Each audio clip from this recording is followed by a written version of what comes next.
So as you can see by the thumbnail, a tree did fall on the 4Runner, and thankfully it wasn't one of those huge, like real thick branch trees. This one was about 14-15 feet and a lot of thinner branches. But oddly enough, we came outside to go to work and there's a tree laying on the side of the 4Runner. And what saved it from, I mean, there's some minor scratches. I'm not even sure if you can see, there's a couple scratches. It's really dirty because the weather's been crap here. But the thing that actually saved it was the Prinsu rack from probably having damage. There's still a little bit of stuff from the tree up top, not much, but so the tree came over and smacked on this.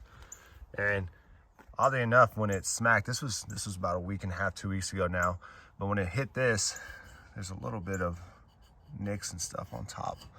But when it hit the top of the Prinsu, it actually snapped the branches, right? So it came down fast enough with the storm, I guess. We had 50 to 60 mile an hour winds, but when it came down and hit the roof rack, it actually broke the branches, and the rest of the tree just kind of came down and scratched it up a little bit, but nothing too crazy.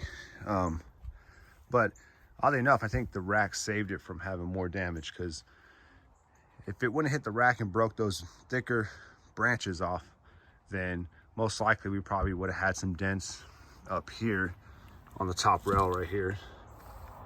But like I said, the way it hit was just came down and smacked, and there was probably 4 or 5 branches that just completely broke when it hit the outer edge of the Prinsu rack.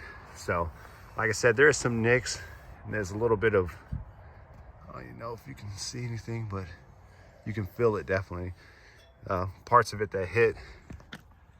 But like I said, we haven't got to use the Prinsu rack for a lot of things that we bought it for, but it helped us for something that we did not expect, which was a tree falling on the side of your 2022 4Runner. So I guess this is just another testament to the Prinsu rack, the durability and all that stuff. But one thing I will add to this, so after you put the rack on, we've had it on for a couple thousand miles, you need to make sure that you tighten the bolts down again. So these right here on all 4 corners, you're supposed to retorque them after so much. Some of ours did come up just a hair, and what happened with that was they came up, and then we had a lot of bad weather, obviously, and some rain got in there, and my son pulled out a seatbelt and was like, "Hey, it's wet." And I'm like, well, the only way that can come is from the top. So went in, looked at the bolts, had to retorque them down. Not a huge deal, but yeah. So this is just another testament, like I said, to the durability of the Prinsu. Not only does it look good, not only is it functional, but it has the potential that if a tree does fall on your 4Runner, it might help and it might save your roof.